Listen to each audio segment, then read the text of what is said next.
আলাইকুম। কেমন আছেন সবাই? আলহামদুলিল্লাহ আমরা ভালো আছি। শুভ সকাল সবাইকে।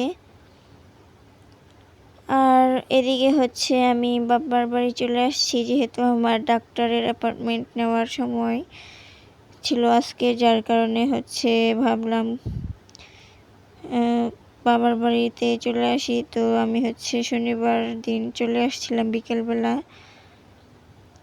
আর আজকে রবিবার। তো আজকে ডক্টর দেখাতে হবে। আর এদিকে আমার আম্মার মুরগিগুলো সবগুলো ছেড়ে দিয়েছি। আর এই পাশে আরেকটা বাচ্চা মুরগি, মানে বাচ্চা ফুটিয়েছে অনেকগুলা। এটাকেও ছেড়ে তারপরে খাবার দিয়ে দিলাম। আর এই পাশে কবুতর, এগুলোকেও খাবার দিয়ে দিচ্ছি। তো আজকে সকালবেলা ঘুম থেকে উঠে আমি সব কাজ করতে শুরু করে দিছি, কারণ আম্মা একটু অসুস্থ, যার কারণে আমাকে ঘুম থেকে উঠে সব কাজ করতে হচ্ছে। আর তা না হলে হয় কি, আমার আম্মা সব কাজ করে তারপরে আমাকে একদম ডাক দিবে। আসলে বাবার বাড়ি আসলে একদম রাজরানীর মতন হয়ে থাকি, আর শ্বশুর বাড়ি গেলে হয়ে যায় একদম চাকরানী, এই অবস্থা। তো যেহেতু আজকে আমার আম্মা একটু শরীর ভালো নেই, যার কারণে আমি সব কাজগুলো করে নিচ্ছি। আর এদিকে বিছানাটা গুছিয়ে নিচ্ছি।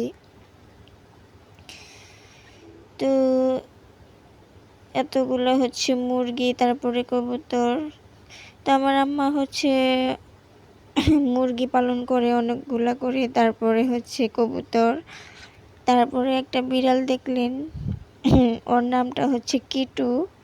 তো এই কিটু নামটা আমার আম্মাই রাখছে। আর পাখি আছে, তো পাখিগুলা আমি দেখাতে পারলাম না, অন্য আরেকদিন পাখি দেখাবো। তো অনেক পোষা প্রাণী যা তারা পালন করে। তো ছাগলও ছিল, যেহেতু আমাদের ছাগল কিনলে হয় কি, এগুলো বেশিরভাগ সময় সুস্থ হয়ে মারা যায়, যার কারণে এখন আর ছাগল কেনা হয় না। আর এদিকে আমার মেয়ের পুতুলগুলো আমি সাজিয়ে নিচ্ছি। তো আমার মেয়ে ছোটবেলা থেকে তার নানির কাছে থাকে, যার কারণে তার যাবতীয় যত পুতুল খেলনা সব এখানেই থাকে। তো ওর যখন 9 মাস বয়স, তখন থেকে সে আমার আম্মুর কাছে থাকে। তো আমার মেয়েকে আমার আম্মাই বড় করে তুলছে এতদিন পেলে। এখন ঘরটা ঝাড়ু দিয়ে নেব। আর আমার 2 মেয়ে এখন মুড়ি খাচ্ছে। আর ওরা সকালবেলা ঘুম থেকে উঠেই করে কি, মানে কিছু না কিছু একটা খেতে হবে, এরকম ঘুম থেকে উঠে কিছু না কিছু খাবে। তো এটা একটা অভ্যাস হয়ে গেছে তাদের। আর যেহেতু এখন প্রচুর গরম, সকালবেলা 7টা 8টা বাজলে অনেক রোদ উঠে যায়। তো বাচ্চারা একদম কাপড় চোপড় খুলে তারপরে হাঁটতেছে। আর লোডশেডিংয়ের কথা কি বলবো, এদিকে এত প্রচুর পরিমাণ লোডশেডিং হয়। তো যদি 10 মিনিট থাকে বিদ্যুৎ, তার আর আধা ঘন্টা থাকে না, এরকম একটা অবস্থা। তো অনেক কষ্ট করতে হয়। আর লোডশেডিং না থাকলেও দিনের বেলা কোনো সমস্যা হয় না, কারণ বাহিরে অনেক বাতাস, যার কারণে শরীর একদম ঠান্ডা হয়ে যায়।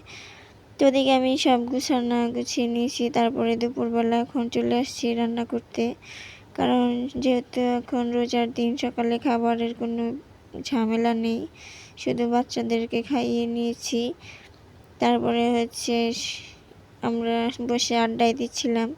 তো যেহেতু আমি ডাক্তারের কাছে যাব, যার কারণে এখন দুপুরবেলায় রান্না করে তারপরে যাব, যেহেতু আস্তে আস্তে সন্ধ্যা হয়ে যাবে তাই। তো ভাবলাম যে রান্না করে রেখে তারপরে যাব। এদিকে আমি ডাঁটা কেটে নিচ্ছি। ডাঁটা আলু দিয়ে মাছ রান্না করব। আর অন্য কিছু একটা ভাজি করে নেব। তো বেশি কিছু রান্না করব না। তো রোজার দিনে এত বেশি রান্না করলে খাওয়া হয় না। আর আজকে আমি ডাক্তার দেখিয়ে তারপরে শপিং করব, কিছু কেনাকাটা। আর মেয়েদের এখনও কেনাকাটা বাকি, শুধু মেয়েদের না, আমাদেরও কেনাকাটা করা হয়নি। তো আমি ভাবছি এই ঈদে আমি কিছুই কিনবো না। তো দেখা যাক কি করি। তো এখন হচ্ছে আমি এগুলো ভালো করে কেটে পরিষ্কার করে ধুয়ে নেব। তো কেটে একদম ধুয়ে নিয়েছি, আর মাছগুলো হচ্ছে মশলা দিয়ে মাখিয়ে নিয়েছি, যেহেতু ভেজে রান্না করব। তো এগুলোকে এখন ভেজে তারপরে বেশি ভাজবো না, হালকা করে ভাজবো। তো সেই তেলের মধ্যে হচ্ছে পেঁয়াজ মরিচগুলো দিয়ে নিচ্ছি। তো এখন হচ্ছে রান্না করে নেব। তো রান্নাটা হচ্ছে আমি আর দেখালাম না ভালোভাবে। তো কম বেশি আমরা সবাই ভালো করে রান্না করতে পারি। তো এদিকে হচ্ছে আমার রান্নাটা করা শেষ, আর এখন হচ্ছে আমি রেডি হব। মানে এখন বলতে ৩টার সময় রেডি হব, তারপরে হচ্ছে চলে যাব। তো এখন হচ্ছে গোসল টোসল করে তারপরে হচ্ছে ফ্রেশ হয়ে নেব। আর এদিকে তো আমি বের হয়ে গেছি।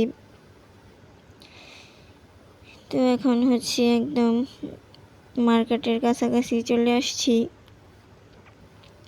আর একা একা কোথাও যেতে হচ্ছে কেমন জানি একটু আনইজি ফিল হয়, মানে ভালো লাগে না একা একা কোথাও যেতে। তো এখন এখানে হচ্ছে আমি বসে আছি, ভিতরে হচ্ছে ডাক্তার রোগী দেখতেছে আরেকজন। তো তাকে বের করে তারপরে হচ্ছে আমাকে দেখবে। তো এখন হচ্ছে আমার সিরিয়াল, তো ভাবলাম আপনাদেরকে একটু দেখিয়ে দিই। তো আমি হচ্ছে ডাক্তার দেখানোর পর শুধু ওয়াশ করবে, যার কারণে বেশি সময় নেয়নি, মাত্র 10 মিনিট লেগেছে। তো ওয়াশ টাশ করে হচ্ছে আমি কেনাকাটাও করে নিয়েছি, এখন হচ্ছে বাসায় চলে যাচ্ছি। বেশি সময় লাগেনি, যেহেতু অল্প কিছু শপিং করে রাখছিলাম, তো যেগুলো বাকি ছিল সেইগুলোই করে নিচ্ছি। আজকের ভিডিওটা এ পর্যন্তই। সবাই ভালো থাকবেন, সুস্থ থাকবেন। আল্লাহ হাফিজ।